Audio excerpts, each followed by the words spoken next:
Hello students, welcome to my YouTube channel all exam study. आज की इस video के अंदर हम डिस्कस करने वाले हैं कल की बहुत बड़ी सफलता। आप सभी को पता होगा, भारत सरकार या फिर भारत की आन बान शान ISRO, Indian space research organisation के द्वारा एक और सैटेलाइट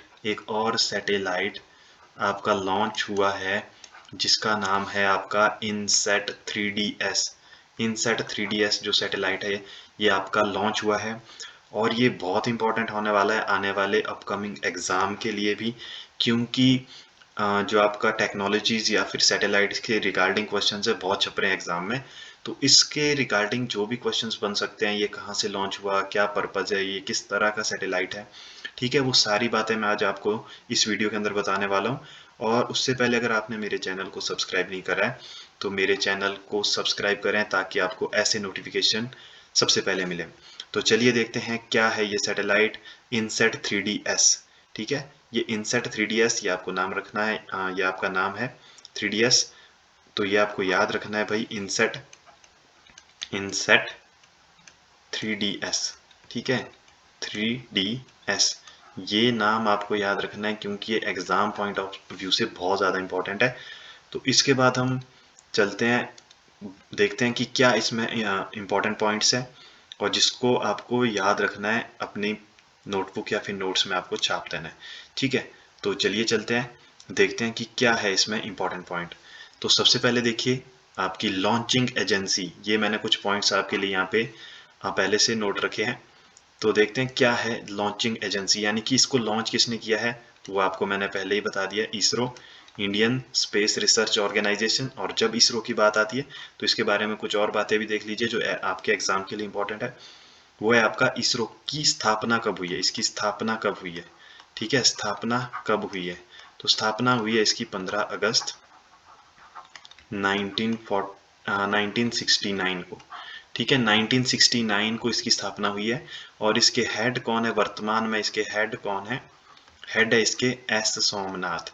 ये भी आपको याद रखना है। ठीक है, एस सोमनाथ इसके वर्तमान में हेड हैं और इसकी स्थापना हुई है 15 अगस्त 1969 को, ये आपको ध्यान रखना है। तो उसके बाद देखते हैं कि इसको किस रॉकेट से लॉन्च किया गया है। ठीक है, इसको किस रॉकेट से लॉन्च किया गया, ये बहुत ही ज़्यादा इंपॉर्टेंट है। इसके ऊपर आप स्टार लगा लीजिए, डबल स्टार इसके ऊपर लगा लीजिए, ये बहुत ज़्यादा इंपॉर्टेंट है कि ये रॉकेट कौन सा था। ठीक है, तो वो था आपका GSLV M2 F14।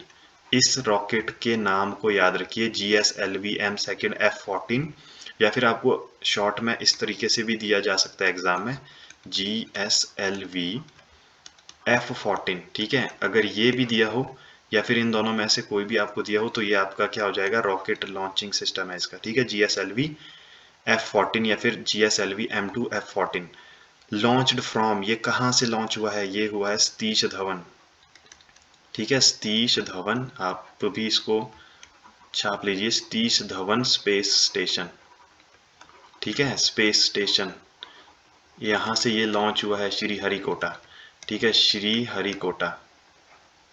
श्रीहरिकोटा से ये लॉन्च हुआ है।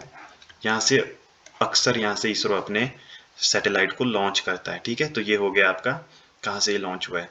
और ये सैटेलाइट किस तरह का, ये भी बहुत इंपॉर्टेंट है। ये एक पहले तो एक सिंपल टर्म बताऊं, ये आपका कैसा सैटेलाइट है, ये आपका वेदर सैटेलाइट है। वेदर बोले तो मौसम की सटीक जानकारी के लिए। ठीक है, मौसम की सटीक जानकारी ये देगा।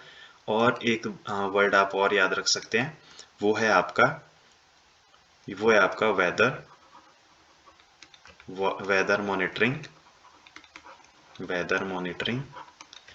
एंड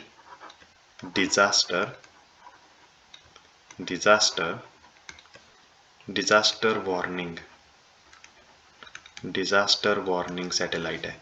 ठीक है, यानी कि ये मौसम की सटीक जानकारी या फिर डिजास्टर से बचने या फिर उनकी पूर्व अनुमान के लिए इसका उपयोग किया जाएगा। ठीक है, और इसका जो प्लानिंग ईयर है और या फिर इसका वर्किंग जो ईयर है वो आपका 10 ईयर तक का रहेगा। ठीक है, ड्यूरेशन इसका 10 ईयर तक रहेगा, ये भी आपको ध्यान रखना है। और रेफरेंस पोजीशन का मतलब है ये कहाँ पर ऑर्बिट करेगा, ये ऑर्बिट करेगा आपके जियो स्टेशनरी।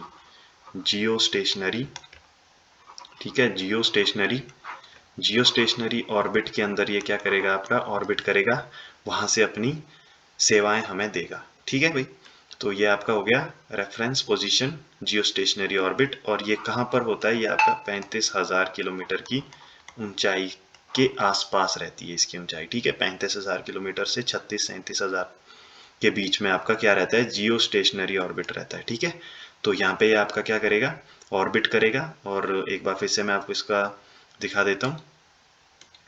तो ये आपका हो गया। ठीक है, इसरो ने इसको लॉन्च किया है भाई, ये भी आपको ध्यान रखना है, इनसेट 3DS। और लॉन्चिंग एजेंसी इसरो, स्थापना ये मैंने आपको सब कुछ बता दिया है। रॉकेट आपको ध्यान रखना है, इस रॉकेट का आपको ध्यान रखना है, GSLV M second F-14 GSLV। ठीक है, F-14 हो सकता है। ठीक है, launch from Satish Dhawan space centre station Sriharikota. And satellite कैसा है, वेदर है, weather monitoring and disaster warning satellite है, यानी कि मौसम विभाग इसको यूज करेगा। ठीक है, मेटेरियोलॉजिकल, ये भी आपको ध्यान रखना है भाई। ठीक है, मेटेरियोलॉजिकल ये सैटेलाइट है। ठीक है, मेटीरियोलॉजिकल सैटेलाइट है, ये भी आपको ध्यान रखना है, ये वर्ड आपको ध्यान रखना है इसके साथ। ठीक, एग्जाम में पूछा जा सकता है कि ये किस तरह का सैटेलाइट है, वेदर या तो इस तरह का दिया होगा या फिर मेटीरियोलॉजिकल आपको दिया हो सकता है। ठीक, तो रेफरेंस पोजीशन जियो स्टेशनरी ऑर्बिट है, 35,000 किलोमीटर की ऊंचाई पे ये आपका ऑर्बिट करने वाला है। तो अगर आपको ये मेरा वीडियो पसंद आया, इसमें जो मैंने जानकारी आपको दी है, ये आपके एग्जाम पॉइंट ऑफ व्यू से बहुत ज़्यादा इंपॉर्टेंट है, तो मेरे चैनल को सब्सक्राइब करें, ऑल एग्जाम स्टडी को, और साथ ही में आप बेल आइकन को प्रेस करना बिल्कुल भी ना भूलें। तो मिलते हैं अब नेक्स्ट वीडियो के अंदर, तब तक के लिए मेरे चैनल को सब्सक्राइब करिए, और मेरे अगर कोई भी आपको इसके रिगार्डिंग क्वेश्चन रहता है तो आप कमेंट में पूछ सकते हैं। Thank you.